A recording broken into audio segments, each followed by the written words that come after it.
ओम शांति। 25 दिसंबर 2024। आज की मुरली। मीठे बच्चे, कदम कदम श्रीमत पर चलना यही हाईएस्ट चार्ट है।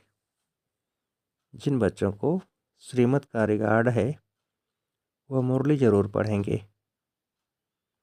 प्रश्न: तुम ईश्वर के बच्चों से कौन सा प्रश्न कोई भी पूछ नहीं सकता है? उत्तर: तुम बच्चों से यह कोई भी नहीं पूछ सकता कि तुम राजी खुशी हो, क्योंकि तुम कहते हो हम सदैव राजी हैं। परवाह थी पार ब्रह्म में रहने वाले बाप की, वह मिल गया। बाकी किस बात की परवाह नहीं। तुम भल बीमार हो तो भी कहेंगे हम राजी खुशी हैं। ईश्वर के बच्चों को किसी बात की परवाह नहीं। बाप जब देखते हैं इन पर माया का वार हुआ है तो पूछते हैं, बच्चे राजी खुशी हो? ओम शांति। बाप समझाते हैं, बच्चों की बुद्धि में यह जरूर होगा कि बाबा बाप भी है, टीचर और सुप्रीम गुरु भी है। इस याद में जरूर होंगे। यह याद कभी कोई सिखला न सके। कल्प कल्प बाप ही आकर सिखलाते हैं। वह ज्ञान सागर पतित पावन है। यह अभी समझाया जाता है, जबकि ज्ञान का तीसरा नेत्र दिव्य बुद्धि मिली है। बच्चे भल समझते तो होंगे, परंतु बाप को ही भूल जाते हैं। तो टीचर गुरु फिर कैसे याद आएगा?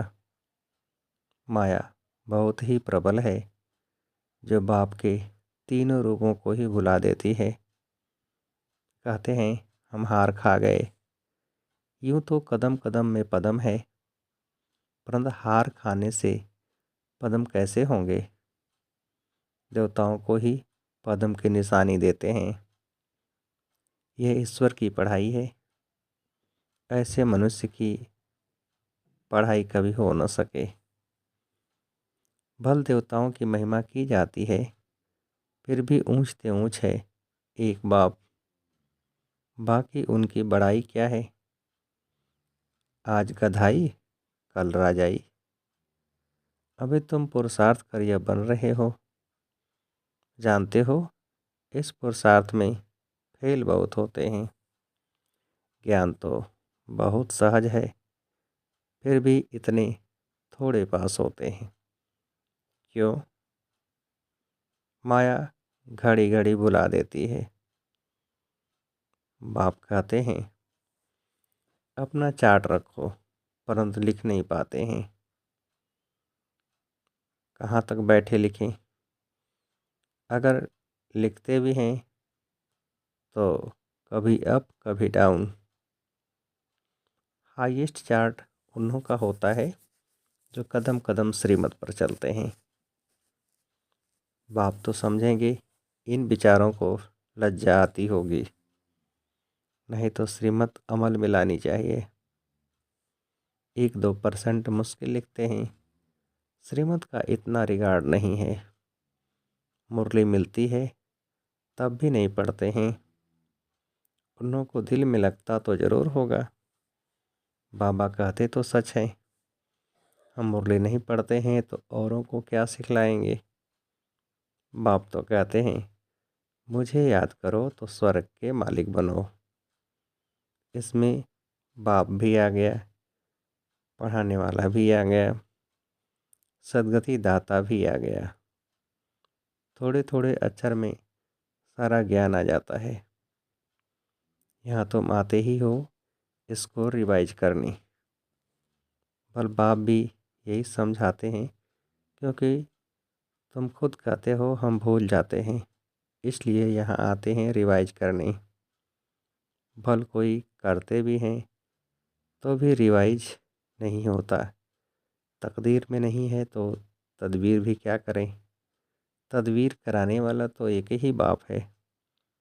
इसमें कोई की पास खातिरी भी नहीं हो सकती। उस पढ़ाई में तो एक्स्ट्रा पढ़ाने के लिए टीचर को बुलाते हैं। यह तो तकदीर बनाने के लिए सबको एक रस पढ़ाते हैं।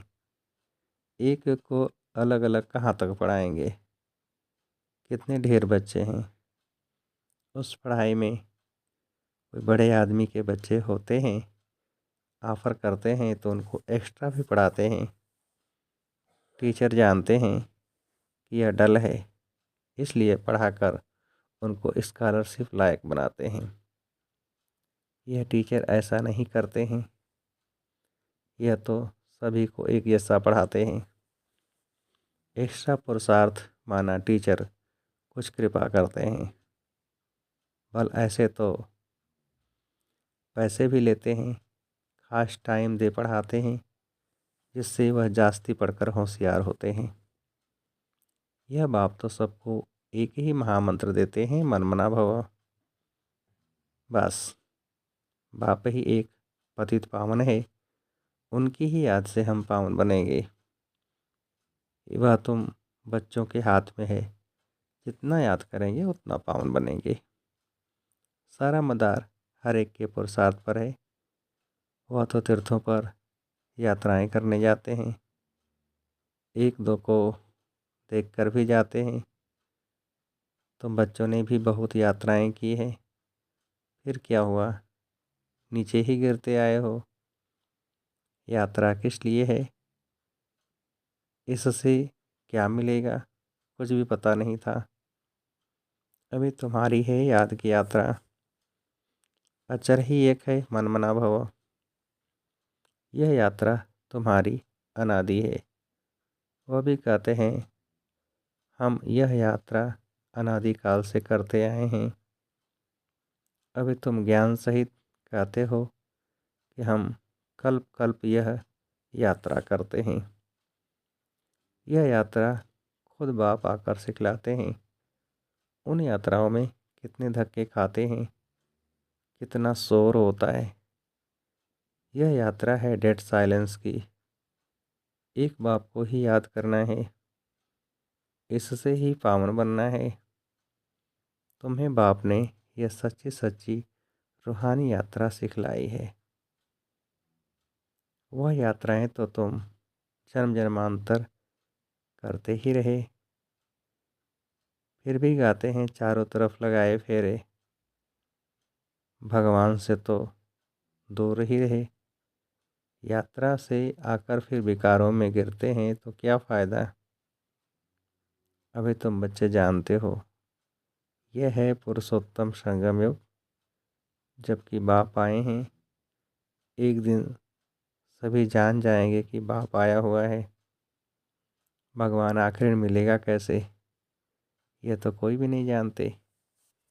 कोई तो समझते हैं कुत्ते बिल्ली में मिलेगा, क्या इन सब में भगवान मिलेगा? कितना झूठ है। झूठ है ही खाना, झूठ है ही पीना, झूठ है ही रात बिताना। इसलिए यह है ही झूठखंड। सचखंड स्वर्ग को कहा जाता है। भारत ही स्वर्ग था। स्वर्ग में सब भारतवासी थे, आज वही भारतवासी नर्क में हैं। यह तो तुम मीठे मीठे बच्चे जानते हो। हम बाप से श्रीमत लेकर भारत को फिर से स्वर्ग बना रहे हैं। उस समय भारत में और कोई होता ही नहीं, सारा विश्व पवित्र बन जाता है। अभी तो कितने ढेर के ढेर धर्म हैं। बाप सारे झाड़ की नॉलेज सुनाते हैं, तुम्हें फिर से स्मृति दिलाते हैं। तुम सो देवता थे, फिर वैश्य शूद्र बने, अभी तुम ब्राह्मण बने हो। यह अक्षर अभी कोई सन्यासी उदासी विद्वान द्वारा सुने हैं? यह हमसो का अर्थ बाप कितना सहज करके सुनाते हैं। हम सो माना मैं आत्मा। हम आत्मा ऐसे ऐसे चक्र लगाते हैं। वह तो कह देते हम आत्मा सो परमात्मा, परमात्मा सो हम आत्मा। एक भी नहीं जिसको हम सो के अर्थ का पता हो। बाप कहते हैं यह जो हम सो का मंत्र है, सदा बुद्धि में याद रहना चाहिए। नहीं तो चक्रवर्ती राजा कैसे बनेंगे। वह तो 84 का अर्थ भी नहीं समझते हैं। भारत का ही उत्थान और पतन गाया हुआ है। सतो प्रधान, सतो, रजो, तमो, सूर्यवंशी, चंद्रवंशी। अभी तुम बच्चों को सब मालूम पड़ गया है। एक बाप बीज रूप को ही ज्ञान का सागर कहा जाता है। वह इस ऋषि चक्र में नहीं आते हैं। ऐसे नहीं कि हम आत्मा से परमात्मा बन जाते हैं। नहीं, बाप आप समान नॉलेजफुल बनाते हैं। आप समान गाढ़ नहीं बनाते। इन बातों को अच्छी रीति समझना चाहिए, तब ही बुद्धि में चक्र चल सकता है। तुम बुद्धि से समझ सकते हो कि हम कैसे 84 के चक्र में आते हैं।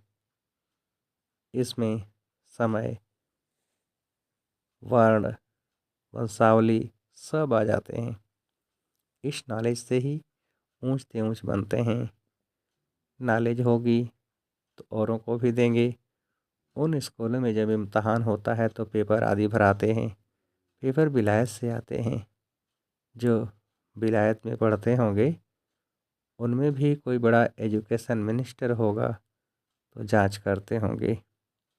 यहाँ तुम्हारे पेपर्स की कौन जांच करेगा। तुम खुद ही करेंगे। खुद जो चाहिए सो बनो। पढ़कर जो पद बाप से चाहो वह ले लो। जितना बाप को याद करेंगे, दूसरों की सर्विस करेंगे, उतना ही फल मिलेगा। उन्हें सर्विस करने की फिक्र रहेगी और राजधानी स्थापन हो रही है तो प्रजा भी तो चाहिए ना। वहाँ वजीर आदि की दरकार नहीं रहती। यहाँ तो जब अक्ल कम होता है तब वजीर की दरकार होती है। यहाँ बाप के पास भी राय लेने आते हैं। बाबा पैसा है क्या करें, धंधा कैसे करें। बाप कहते हैं यह दुनिया के धंधे आदि की बात यहाँ नहीं लाओ। हाँ, कोई दिल शिकस्त हो जाए तो थोड़ा बहुत आथत देने के लिए बता देते हैं। लेकिन यह मेरा कोई धंधा नहीं है। मेरा धंधा है तुम्हें पतित से पावन बनाकर विश्व का मालिक बनाने का। तुमको बाप से श्रीमत सदा लेते रहना है। अभी तो सभी की है आसुरी मत। वहाँ तो सुखधाम है। वहाँ कभी ऐसे नहीं पूछेंगे कि राजी खुशी हो, तबीयत ठीक है। यह अक्षर यहाँ ही पूछा जाता है। वहाँ यह अक्षर होता ही नहीं। दुख धाम के कोई अक्षर ही नहीं, परंतु बाप जानते हैं। बच्चों में माया की प्रवेशता होने के कारण बाप पूछ सकते हैं कि ठीक ठीक ठाक राजी खुशी हो। मनुष्य यहाँ के अक्षर को तो समझ न सके। कोई मनुष्य पूछे तो कह सकते हो कि हम ईश्वर के बच्चे हैं।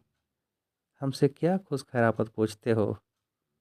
परवाह थी पार ब्रह्म में रहने वाले बाप की, अब वह मिल गया, अब क्या परवाह। यह हमेशा याद रहना चाहिए। हम किसके बच्चे हैं, यह भी बुद्धि में ज्ञान है। जब हम पावन बन जाएंगे फिर लड़ाई शुरू होगी। तुमसे पूछेंगे ज़रूर। तुम कहेंगे हम तो सदैव राजी हैं। बीमार भी हो तो भी राजी हो।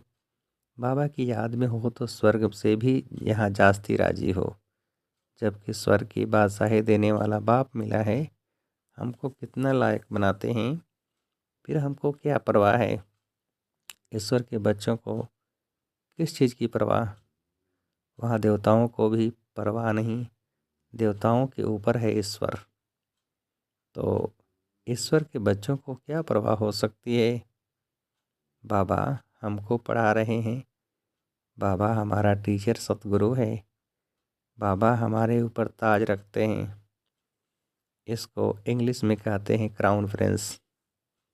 बाप का ताज बच्चा पहनेगा। तुम समझ सकते हो सतयुग में सुख ही सुख है। प्रैक्टिकल में वह सुख तब पाएंगे जब वहाँ जाएंगे।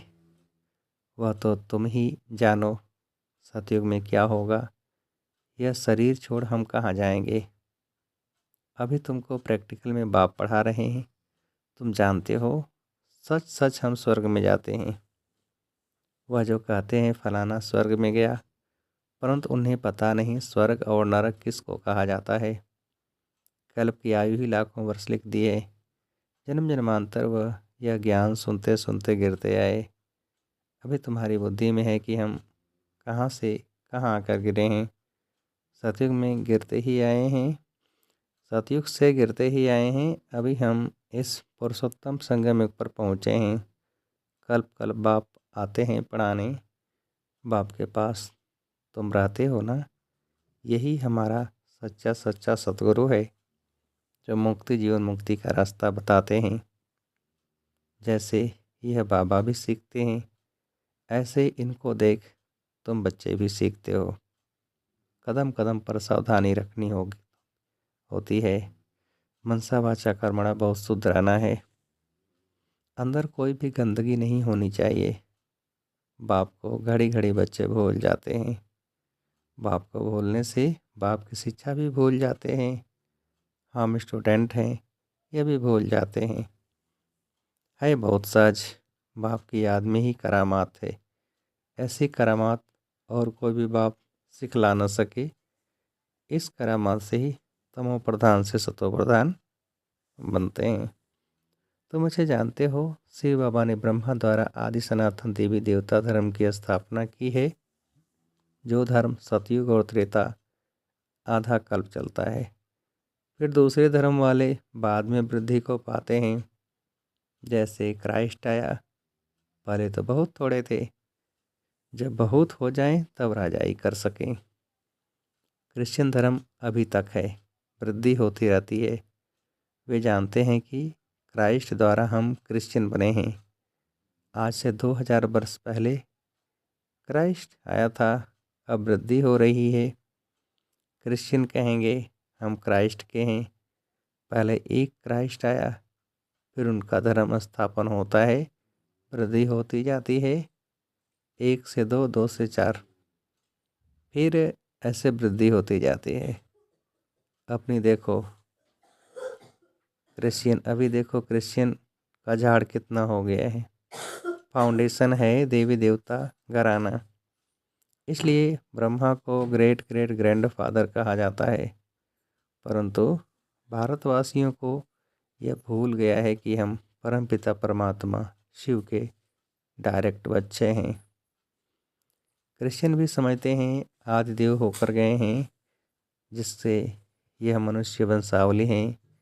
बाकी वह मानेंगे तो अपने क्राइस्ट को बुद्ध को फादर समझते हैं। सिजरा है ना, जैसे क्राइस्ट का यादगार क्रिश्चियन देश में है, वैसे तुम बच्चों ने यहाँ तपस्या की है, तब तुम्हारा भी यादगार यहाँ आबू में है। अच्छा, मीठे मीठे सिकेल थे बच्चों प्रति माता पिता बाप दादा का याद प्यार और गुड मॉर्निंग। रूहानी बाप की रूहानी बच्चों को नमस्ते। हम रूहानी बच्चों की रूहानी बाप को नमस्ते। धारणा के लिए मुख्य सार, पहले पॉइंट, डेड साइलेंस की सच्ची सच्ची कहाँ रूहानी यात्रा करनी है। हम सो का मंत्र सदा याद रखना है, तब चक्रवर्ती राजा बनेंगे। दूसरा प्रश्न, मनसा वाचा कर्मणा बहुत शुद्ध रहना है, अंदर कोई भी गंदगी न हो, कदम कदम पर सावधानी रखनी है, श्रीमत का रिगार्ड रखना है। वरदान, निर्माणता के गुण को धारण कर सबको सुख देने वाले सुख देवा सुख स्वरूप भव विस्तार। आप महान आत्माओं की निशानी है निर्माणता। जितना निर्माण बनेंगे उतना सर्व द्वारा मान प्राप्त होगा। जो निर्माण हैं वह सबको सुख देंगे। जहाँ भी जाएंगे, जो भी करेंगे वह सुखदायी होगा। तो जो भी संबंध संपर्क में आए वह सुख की अनुभूति करे। इसलिए आप ब्राह्मण आत्माओं का गायन है, सुख के सागर के बच्चे सुख स्वरूप सुख देवा। तो सबको सुख देते और सुख लेते चलो। कोई आपको दुख दे तो लेना नहीं। स्लोगन, सबसे बड़े ज्ञानी वह हैं जो आत्म अभिमानी रहते हैं। सबसे बड़े ज्ञानी वह हैं जो आत्म अभिमानी रहते हैं। अच्छा, ओम शांति।